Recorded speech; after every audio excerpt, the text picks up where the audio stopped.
impriman los cuadernillos si pueden. Impriman los cuadernillos y bueno, aprovechen este momento de sus vidas que se llama juventud en la universidad, o bueno, tiempo para estar en la universidad si no son jóvenes, porque nunca después van a poder tener un espacio y un tiempo tan calificado como para poder leer y poder estudiar. Entonces, nada, impriman los cuadernillos, ese es el material con el que van a trabajar.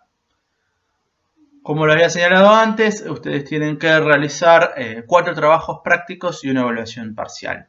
Cada trabajo práctico que ustedes hagan tiene que ser entregado en un tiempo específico y en un lugar específico, que es una casilla de correo, que ustedes pueden ver en la pestaña Taller de Redacción, y en la pestaña Consignas aparece cuál es esta casilla de correo. Los trabajos tienen que ingresar en esa casilla de correo hasta un horario límite y después no hay Lola. ¿Esto por qué es? Porque se considera que esos trabajos están hechos para publicación. Y, como ya es sabido, en cualquier medio de comunicación lo que no llega a cierto horario no se puede publicar. Entonces, nosotros estamos jugando a que somos la redacción de un medio de comunicación. Por lo tanto, si la noticia o la crónica o el texto el tipo de texto que se esté solicitando no está en la hora en la cual tiene que estar, pues no se imprime o no se sube a la página web. Insistimos enfáticamente con esto. Los trabajos prácticos tienen que ser entregados en la hora en la cual se ha solicitado como fecha, como horario límite. A esa hora o un poquito antes si quieren todavía. Sobre cada trabajo práctico, el taller de redacción tiene un modo de evaluación muy particular. Nosotros entendemos que las evaluaciones no solamente sirven para ponerles una nota y que eso implica si aprueban o no el taller. Para nosotros las evaluaciones forman parte del proceso de aprendizaje, son parte de saber cómo uno aprende este oficio, y por lo tanto cada trabajo práctico que ustedes hagan va a recibir de vuelta como devolución no solo la nota, sino lo que nosotros llamamos el dictamen. El dictamen es un párrafo entre 3, 4, 5, depende de cuánto sea necesario decir, líneas, para que ustedes tengan una devolución personalizada de lo que hicieron en ese trabajo práctico. Y después, por supuesto, también va la nota. Eso les sirve a ustedes para que justamente puedan aprender respecto de lo que hicieron y revisar tanto las cosas que hicieron bien como las cosas que todavía hay que seguir trabajando. Todos los trabajos prácticos tienen dictámenes y también la evaluación parcial final.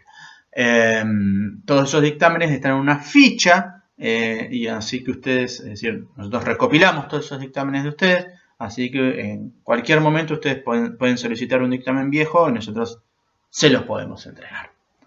Ok. Dicho todo esto, ¿qué entendemos nosotros justamente como trabajo dentro del taller? ¿Qué significa la modalidad de taller?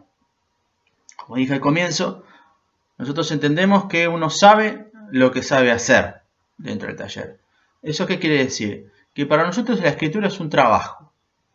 La escritura no es la obra y el resultado de una inspiración, ni la obra o el resultado de la escritura libre, automática, cuya virtud proviene de que el autor es una suerte de genio o entidad maravillosa que tiene un montón de cosas interesantes para decir y que tiene de todo para expresar y que es súper importante que exprese esas cosas porque el mundo está listo para escucharlo. No. La escritura no es eso.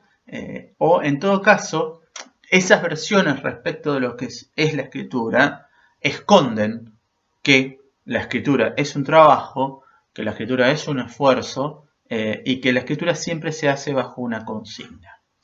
Cuando se habla, por ejemplo, de la escritura automática, justamente la consigna es esa: escribo automáticamente.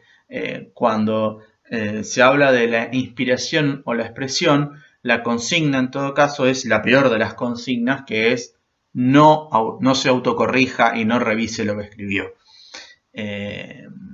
Nosotros no recomendamos ese tipo de consigna o tener ese tipo de regla a la hora de escribir.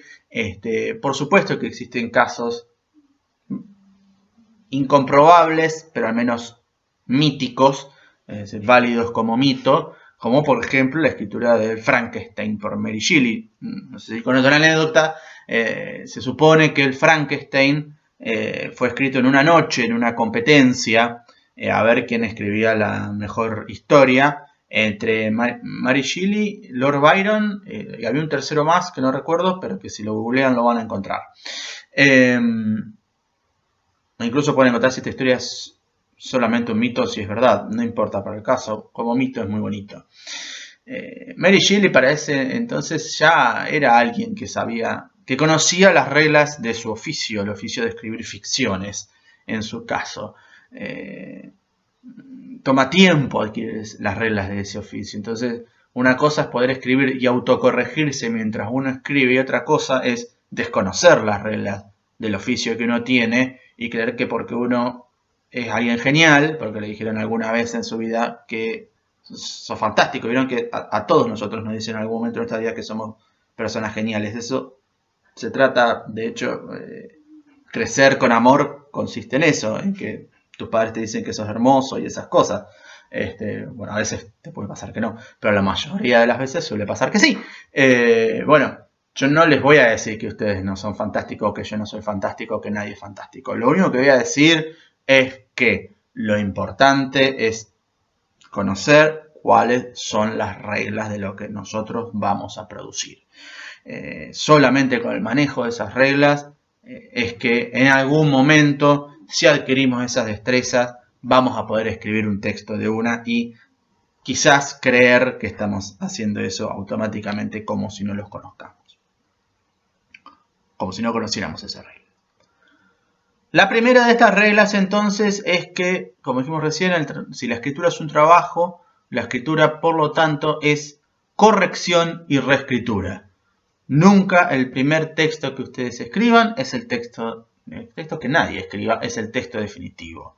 Sobre el texto, lo primero que uno logra, eso se llama borrador, o si quieren, borradorcito o borradorzuelo. Pero eso no es el texto definitivo. Sobre el primer texto que uno logra, uno tiene que proceder a reescribir. Reescribir no es sencillamente ponerle los acentos ni arreglar las repeticiones si hay demasiadas repeticiones o mover una coma del lugar. Reescribir significa mirar el texto y ver si ese texto se corresponde con lo que nosotros planificamos antes de empezar ese texto, con lo cual estamos agregando un paso antes del borrador.